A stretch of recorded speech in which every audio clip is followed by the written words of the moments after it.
livro de Deuteronômio, capítulo 31.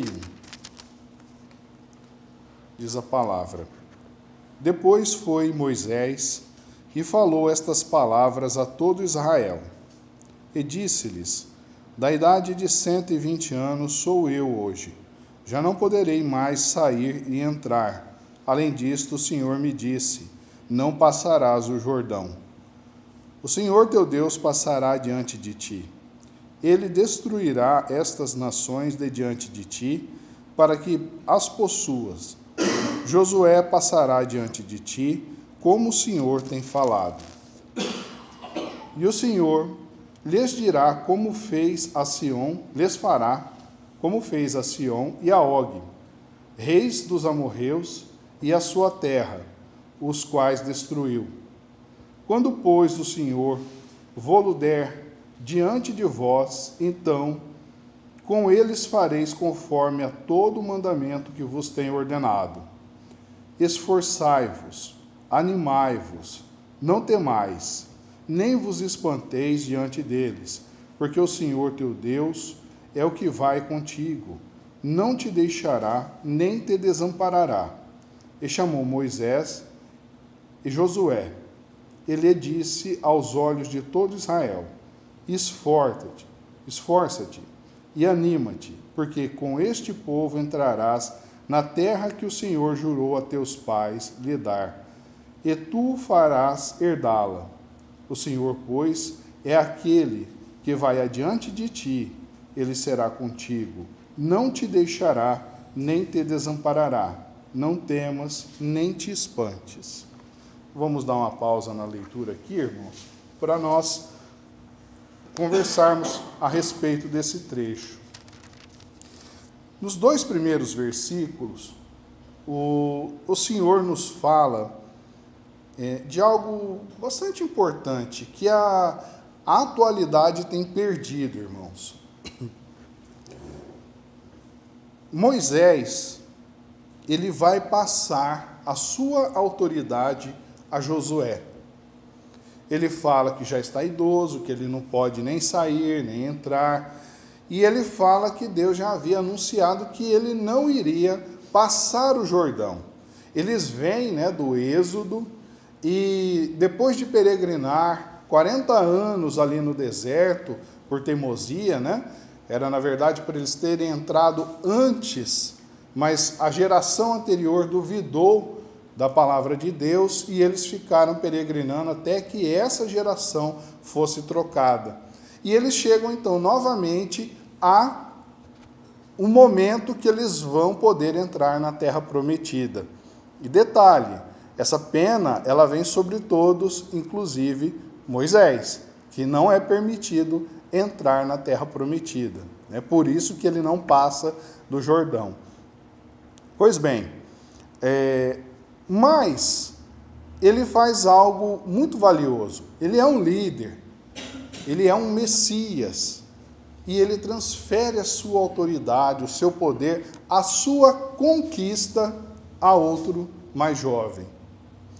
Nós vivemos numa época tão louca, irmãos, que o nosso pensamento é apenas o de adquirir, de possuir, e usufruir dessas coisas. É o pensamento atual. Conforme nós falamos até na semana passada, as pessoas buscam inclusive as igrejas para isso. Muitos valores da existência.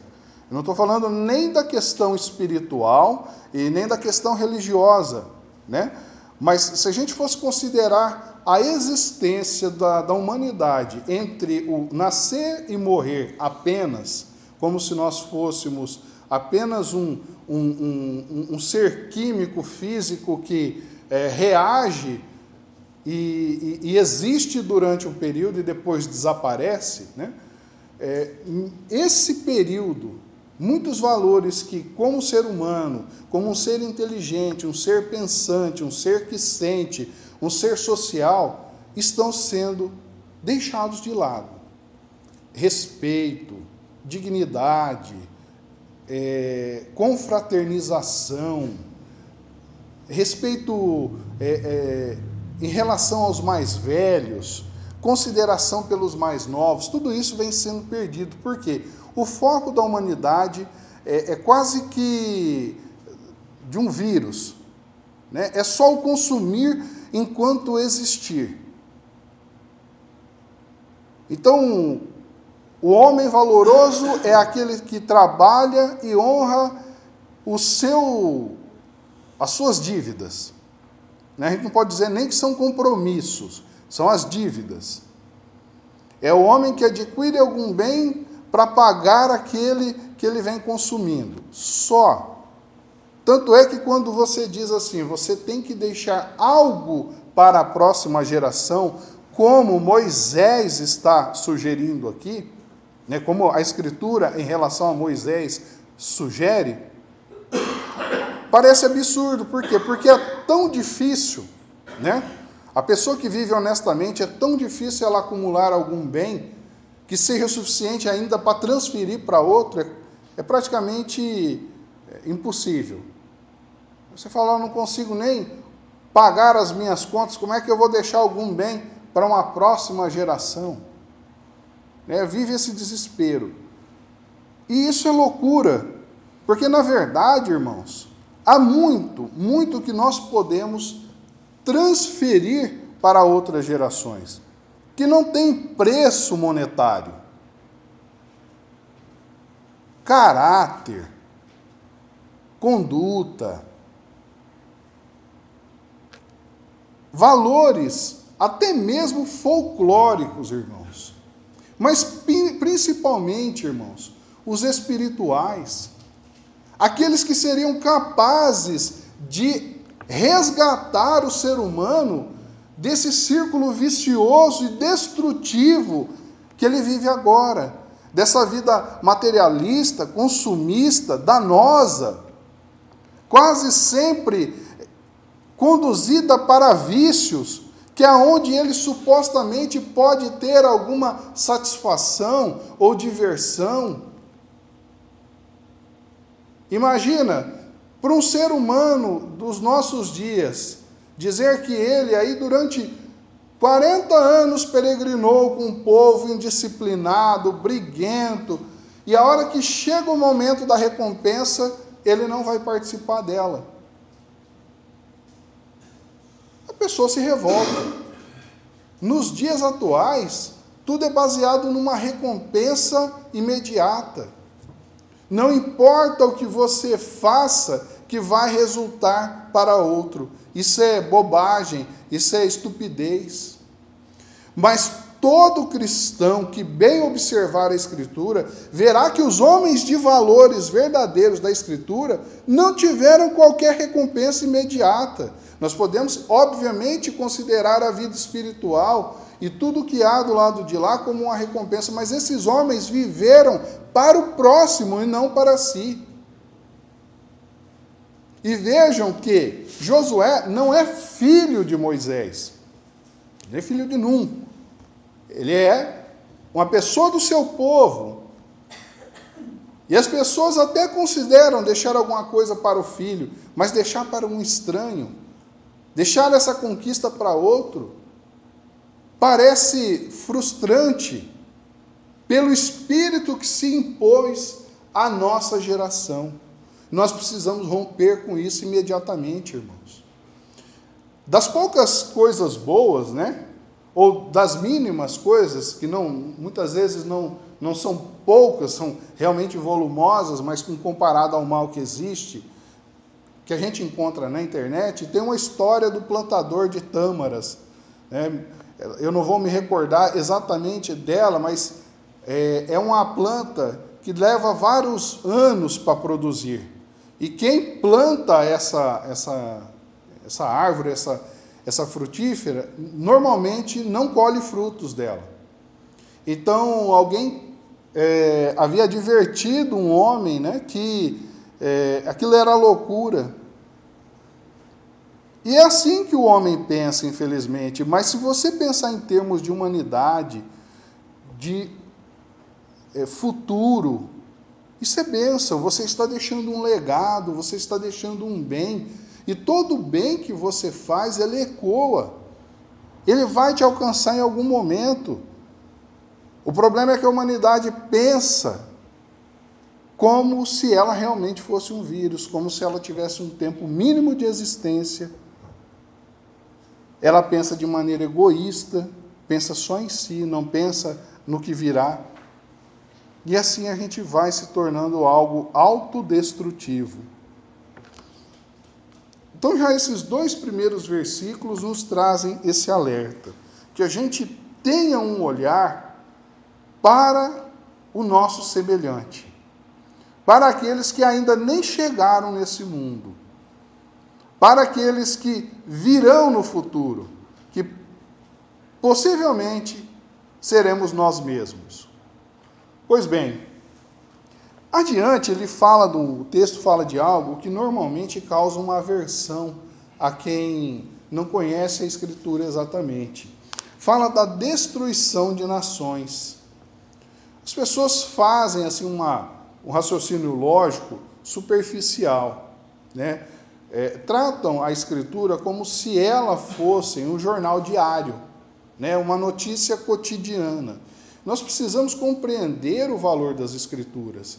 Elas foram escritas ao longo de milênios. Elas existem, né? Um livro como esse aqui, há aproximadamente 3.500, 4.000 anos. Ela existe oralmente, valores que estão aqui, há mais de 5.000 anos. Então, a forma que o Deuteronômio, que é um dos primeiros livros, é o último do Pentateuco, né, o 5º livro da Escritura, foi escrita, comparada, por exemplo, ao Apocalipse, que é o último livro, é muito diferente. Por mais que elas estejam na nossa língua, originalmente elas não são da mesma língua, não são do mesmo processo de escrita, não são da mesma cultura e têm um propósito diferente. A Escritura é um compêndio de livros que vem nos orientar, nós precisamos ser maduros para lê-lo. Então, nós não podemos cair nessa lógica louca de que, se Deus é bom, Ele não iria destruir uma nação. Mas o que representa uma nação nesse momento? Por exemplo, ele cita aqui a nação de Og, né? Ele cita a nação de Sion. Biblicamente, eram nações perversas, eram nações voltadas a uma cultura maligna, a valores destrutivos, tais os quais a gente vive hoje. Às vezes até pior, eram pessoas que sacrificavam seus próprios filhos, eram pessoas que sacrificavam animais, eram pessoas que religiosamente tinham rituais que envolviam o sexo, a violência. Aí a Escritura nos fala que essa nação é destruída. Então a gente só enxerga humanos sendo mortos. Mas a Escritura está falando de nação. Ou seja, da cultura, do comportamento, da atitude, de valores que são maus, que compõem, na verdade, muito mais uma nação do que as próprias pessoas. Nós não temos pessoas no Brasil, nos Estados Unidos, no Japão, na China, na África do Sul, no México, na França, na Rússia.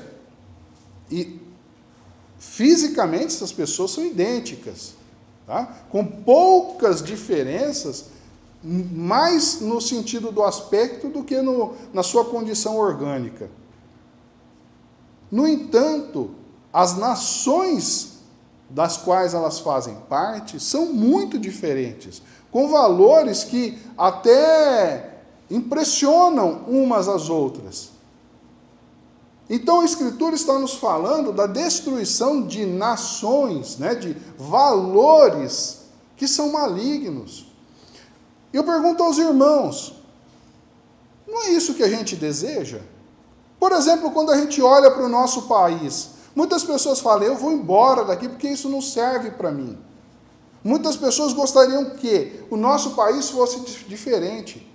Ora, isso não é destruir uma nação e construir uma outra sobre uma nova identidade, com valores verdadeiros, com uma possibilidade de bem.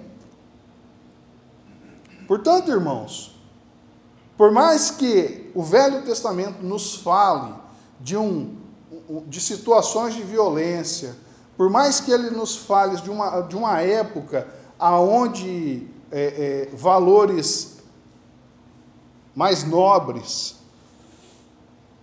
não tivessem sido trazidos ainda, não significa que Deus não estivesse operando. É o que, naquele momento, era possível ser realizado com um propósito melhor. E ao longo da história nós vemos a própria Escritura purificar a palavra de Deus para que nós tivéssemos a presença do Senhor e os ensinamentos dele, tal qual nós recebemos, muito diferentes do que de alguns propósitos do Antigo Testamento. O Senhor nos fala de perdão, o Senhor nos fala substancialmente, como disse a nossa irmã aqui, de amor, de renúncia, de dedicação ao próximo. Mas esses escritos são antigos. E as pessoas que o receberam já tinham dificuldade de entendê-lo, de aceitá-lo.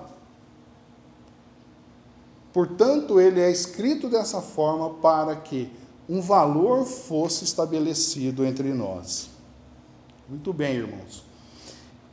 Ele fala aqui no 6, algo que é importante também para os nossos dias. Ele fala assim: esforçai-vos e animai-vos, não temais, nem vos espanteis diante deles, porque o Senhor teu Deus é o que vai contigo, não te deixará, nem te desamparará. Olha, irmãos, quanto mais escravos do mundo nós somos, maior se torna o nosso desânimo, maior se torna a nossa fraqueza. Isso é um fato.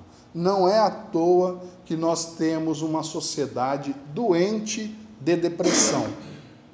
Não é à toa que nós temos uma sociedade doente de depressão.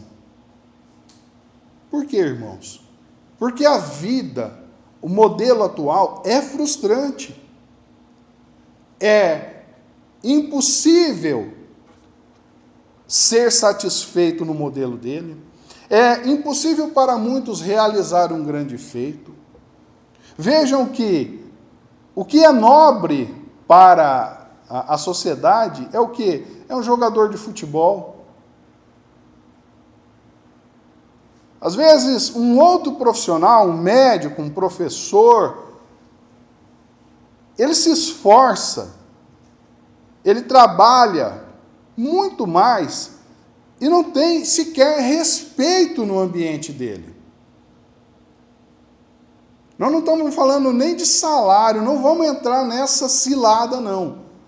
Nós vamos falar nem de reconhecimento, é respeito. Aí a sociedade vem dizer, né, que aquela outra pessoa que chuta uma bola de couro é mais importante do que você. Olha, não é à toa que quem é inserido nesse contexto deprime. Ou aquele pai de família que muitas vezes, vítima de um sistema econômico como o nosso, que não respeita de modo algum a população, que não se importa de jeito nenhum com a população, e ele está desempregado e não consegue oferecer o mínimo aos seus filhos, esse homem se deprima.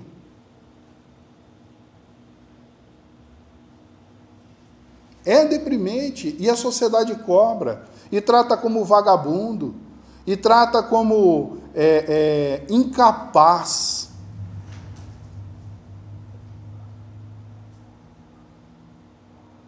Mas o Senhor, já desde aqui do Antigo Testamento, ele fala o quê? Esforçai-vos, animai-vos, não temais, nem vos espanteis deles, porque o Senhor teu Deus é o que vai contigo, não te deixará, nem te desamparará. Vamos fazer uma análise contrária disso.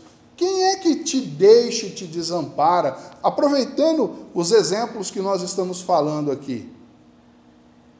Quem nos deixa e nos desampara são todas essas instituições que fazem uma grande propaganda para te arrebanhar. E no momento da tua necessidade, te abandona. Plano de saúde, banco, financeiras, políticos. Não é assim, irmãos? Até mesmo as faculdades atuais, que fazem uma proposta enganosa. Ela não propõe para você adquirir conhecimento. Ela propõe para você uma carreira de sucesso. Mentira! Ela não é capaz de te trazer isso. Nem mesmo o conhecimento ela pode te garantir que vai te dar, porque ela não sabe exatamente como é que você vem preparado, qual é a tua característica. Os seres humanos são, nesse sentido, muito diferentes uns dos outros. A pessoa entra lá querendo, imaginando uma coisa, a hora que ela vai ver, não é nada daquilo. E aí nem mesmo o aprendizado ela consegue. Então, irmãos, a sociedade, propaganda de banco é bem assim, né? Parece que você vai entrar, vai ficar rico, vai realizar, vai comprar, que nada. O banco está interessado em tomar ainda um pouco mais do teu recurso. Ele quer o teu dinheiro, ele não quer te dar dinheiro. Você fica desamparado. Mas se você voltar atrás, espera aí. Isso faz parte da vida, isso faz parte da existência. Mas antes de tudo isso, quem me deu a vida, quem promove a vida é Deus. E eu preciso ter uma relação com Ele mais íntima, mais próxima. Eu preciso ter a comunhão com Ele, que é um estado de troca. Você está unido com Deus e você faz uma troca com Ele, você apresenta o teu coração para Ele e aí Ele te traz conforto. Você apresenta a tua fraqueza para Ele, Ele te traz fortalecimento. Enquanto você estiver nessa comunhão, enquanto o teu passo estiver aí, irmãos, você não decai. Não quer dizer que você vai se tornar príncipe. Não quer dizer que você vai se tornar bem-sucedido, segundo o ponto de vista do mundo, nos teus empreendimentos. Porque, novamente, você está saindo de Deus e indo para o mundo. Mas, existencialmente, você vai perceber que quando você não puder dar a camisa de uma marca para o seu filho, mas você puder vesti-lo, quando você não puder comprar determinado alimento que você não pode levar o seu filho no McDonald's, mas você pode oferecer a ele arroz, feijão, ovo, uma salada, e ele vai estar nutrido. Você perceber que, vivendo de maneira simples materialmente, mas bem relacionado com Deus, você vai começar a se sentir forte. Você vai se aplicar mais na sua vida. Em que sentido? Não, agora eu estou forte, então eu vou poder ganhar mais. Não! Não caia nessa loucura.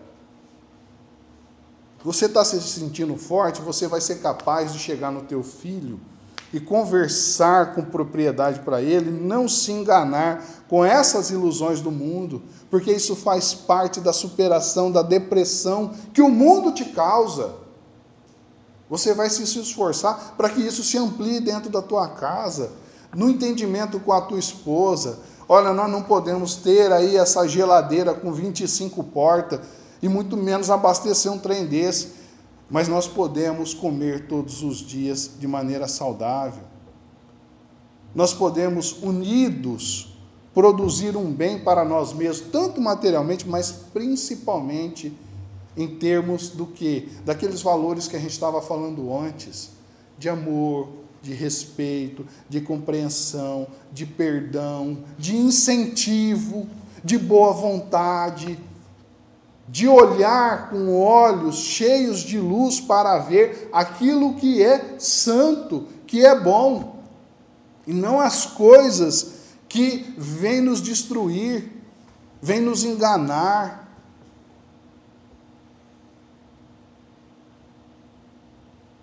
O mundo é severo, o mundo engana. Não fazendo aqui pouco caso dos trabalhos dos profissionais, porque muitos são importantes e valiosos, mas quantas pessoas querem paz e buscam em medicamentos que entorpecem ela? Ela foge do álcool, da droga ilícita e vai para a droga lícita. Mas se você conversa com Deus, naturalmente muitos vão te chamar de louco, de tonto. Muitos vão te chamar de louco, de tonto. Muitos vão te ridicularizar, te desprezar. Mas se você encontrar esse caminho, você não vai precisar de medicamento. Se você encontrar esse caminho, você vai viver satisfeito com aquilo que você possui. Você vai encontrar, inclusive, felicidade, que é uma coisa que muitos procuram no mundo e não encontram. Naturalmente, irmãos, é óbvio que tudo isso traz um sustento material também. Portanto, no dia que nós estivermos abalados, porque isso acontece com todo mundo, com os poderosos, com os fracos, com os religiosos, com os ateus, nós somos criaturas imperfeitas, nós somos criaturas passíveis de erro e nós nos abalamos, nós nos cansamos, nós nos irritamos, porque principalmente quando a gente se volta para essa comunhão com Deus, o mundo se incomoda e vem nos perturbar e vem nos enfraquecer. Quando nós fizermos isso, nós temos que nos voltar para Deus, porque sem Deus é quase que ridículo você pedir para alguém se esforçar. Uma pessoa que está abalada, que está deprimida e que não tem a Deus para confortá-la, você falar para ela, se esforça, se anima, é quase que uma ofensa. Porque não há motivos. Mas quando nós temos Deus, e nós estamos aqui nessa igreja hoje, saudáveis, animados, justamente para nos preparar para um dia de abalo, um dia de dificuldade, ou para quando um dos nossos amados estiver assim, ou para quando um estranho mesmo estiver assim, e nós pudermos apresentar esse caminho de salvação. Infelizmente, irmãos, parece que hoje o religioso ele só pensa como um materialista. Parece que essas coisas são utopias. Parece que você crê num Deus verdadeiro, num Pai amoroso, né? Como diria Paulo, Abba Pai, papaizinho, uma forma terna, íntima. Parece bobagem. Mas a Escritura já nos alertava que o mundo nos consideraria loucos. Crê em Deus, se aproxima dele, e as coisas vão se resolvendo. Não acontece, muitas vezes, de uma hora para outra. Pode ser que aconteça, mas é certo, irmãos, que perseverando, as coisas vão se resolvendo. Nós vamos sendo fortalecidos e amparados. Muito bem. Vamos seguir aqui na leitura mais um pouco, irmãos. Ele fala no versículo 9. Moisés escreveu esta lei e a deu aos sacerdotes, filhos de Levi, que levavam a arca da aliança do Senhor, e a todos os anciãos de Israel. E ordenou-lhes Moisés, dizendo, ao fim de cada 7 anos, no tempo determinado do ano da remissão, na festa dos tabernáculos, quando todo Israel vier a comparecer perante o Senhor, teu Deus, no lugar que ele escolher, lerás esta lei diante de todo Israel, aos seus ouvidos. Ajunta o povo, os homens e as mulheres, os meninos e os estrangeiros que estão dentro das tuas portas, para que ouçam e aprendam e temam ao Senhor, vosso Deus. E tenham cuidado de fazer todas as palavras desta lei, e que seus filhos, que não a souberem, ouçam e aprendam a temer ao Senhor vosso Deus todos os dias que viverdes sobre a terra, a qual ides passando o Jordão para a possuir. Nesse trecho aqui é bastante curioso, né? Moisés, ele diz para que a lei seja lida ao povo de 7 em 7 anos. Tem muitos que iriam adorar isso, né? Nossa, ir na igreja só de 7 em 7 anos. Tem muita gente que é assim, né? Tem outros que nem vão. O caso da pessoa ser ateu é respeitável. É uma opção dela, é a forma que ela compreende. Mas aquele que se diz religioso, que crê em Deus, e que deseja algo assim, é absurdo. O que acontece, irmãos? Nós estamos falando de milênios atrás, né? De um momento em que o povo está entrando numa terra que ele vai dispersar, ele vai se separar em tribos que ficarão distantes umas das outras. Hoje, irmãos, nós vivemos uma época de comunicação abençoada, muito fácil, muito tranquila, né? A gente pode conversar um com o outro aí, se enxergando. Um tempo atrás a gente já achava bom que com o telefone eu conseguia falar a longas distâncias, né? Hoje a comunicação é muito fácil, muito tranquila. Mas imagina nessa época como é que era. Só para você possuir um texto da Escritura, para você saber ler. Imagina o que é isso. Era muito difícil. Então, Moisés, ele estabelece um prazo para que não se perca. Porque há uma tendência no ser humano de ir abandonando até abandonar de vez. Então, assim, olha, por mais difícil que seja, por mais complicado, de 7 em 7 anos, nós vamos nos falar. Então, a pessoa que viva, né, 70 anos, pelo menos 10 vezes, ela vai ter um contato sério com a palavra de Deus. Isso é para aquela época. Agora, nesse ensinamento, existe um agravante. Esse número 7, ele é um número cabalístico. Não estamos aqui recorrendo a coisas místicas, não. Mas ele tem um significado. Assim como nos é ensinado a perdoar 7 vezes, e aí o Senhor corrige isso e fala-nos, né, que é necessário perdoar não 7 vezes, mas 70 vezes 7 vezes. Aí até numa referência ao descendente de Caim, lembra que ele disse que seria condenado 7 vezes 70 vezes, porque ele era pior que Caim? Então o Senhor Jesus, ele diz que a gente tem que perdoar mais que perfeitamente. O número 7, ele significa perfeição. Aí o Moisés sugere aqui, né, estabelece que a lei seja lida a todo o povo, homem, mulher, criança, estrangeiro, todo mundo que estiver dentro do arraial, que fizer parte de Israel, que estiver acolhida por Israel, tem que ter contato com essa palavra, tem que saber dela. E veja como isso é importante, que por mais que seja uma leitura a cada 7 anos, essas pessoas vão se comunicar.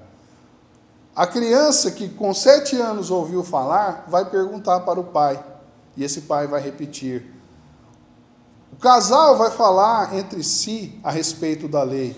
O estrangeiro vai querer entender o que é a lei. Percebem, irmãos, que isso tem uma vida ainda muito maior? Mas, irmãos, os 7 anos significa que é um período perfeito. Ou seja, como é que vocês estão vivendo agora? Essa sociedade atual, como ela vive? Quais são os recursos? Quais são as possibilidades? A comunicação tem que ser perfeita. Hoje, irmãos, nós temos a opção aqui do púlpito para nos falar. Nós temos também de jornal, de rádio, de televisão e da internet. que é um veículo quase que gratuito. Então nós temos que observar essas vias. Satanás não se intimida. Satanás, ele aproveita de todas as portas que se abrem para falar. Tanto que os meios de comunicação na Escritura são tratados como a boca da besta, porque ela fala muito mais por eles do que nós que somos tímidos. Infelizmente, como alguns meios custam caro, começa uma história de cobrança, de dinheiro e tudo mais, isso vai desvirtuando um pouco a coisa. Mas nós precisamos, irmãos, estar atentos. Por exemplo, nós falamos que as pessoas não teriam acesso sequer ao entendimento da letra. As pessoas não eram instruídas, não eram alfabetizadas. Hoje nós somos alfabetizados, nós somos instruídos.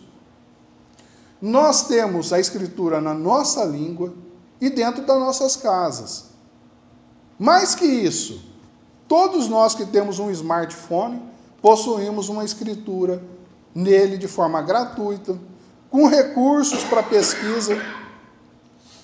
Por que nós não tomamos conhecimento? Por que nós não fazemos uma leitura? Por que nós não fazemos um estudo? Por que nós não melhoramos isso? Percebem, irmãos? Aquilo que lá atrás eram 7 anos e se justificava pelos limites, hoje não pode ser semanal, 7 dias. Hoje nós que estamos envolvidos com a palavra, temos que ter uma atenção diária com isso, para absorvê-la melhor, para transmiti-la melhor. No estudo nós estávamos falando da alegoria de Adão e Eva. As pessoas dizem que comeram a maçã, não tem maçã nenhuma na história, né? É toda uma poluição, uma contaminação, uma distorção que perde o valor essencial. Então, quanto melhor nós conhecermos a palavra, quanto mais nós nos dedicarmos à perfeição do entendimento, mais proveito, irmãos. Não significa que nós temos que, a partir de hoje, a cada 7 dias, vamos marcar daqui 7 anos, na verdade, a gente vai se encontrar novamente para tomar conhecimento da Escritura. Veja que a Escritura nessa época era muito menor, era só a lei e a história da saga do povo de Deus até aqui. Mas quanto mais nos foi dado, irmãos, quantas palavras abençoadas, poderosas, inclusive para nos animar, a fim de que a gente possa se esforçar, a fim de que a gente tenha comunhão com Deus, a fim de que nós não sejamos nem vítimas do sistema, nem vítimas da depressão, nem vítima de mal algum. Está aqui à nossa disposição.